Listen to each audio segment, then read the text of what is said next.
Hello, Greg Tolentino, Applications Engineer at TEGAM, here again to show you how to access and use the statistics on TEGAM's 900 series data thermometers. To start, always press clear for about 1.5 seconds. This resets all of your statistics values so that you can start with a fresh data set. To see your statistics data, press View. For single channel models, the first statistic will be displayed on the LCD. For dual channel models, the T1 minus T2 value will be displayed. Just press View one more time and the first statistic will be displayed. The Channel 1 minimum statistic is displayed.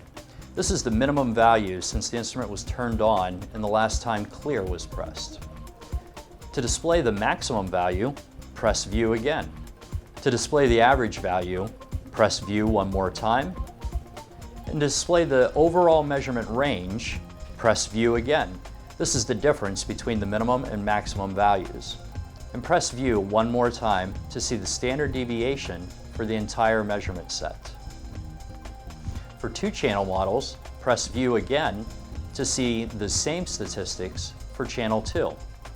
Thank you for watching, and don't forget to check out our other videos highlighting the many features of TEGAM's 900 series data thermometers.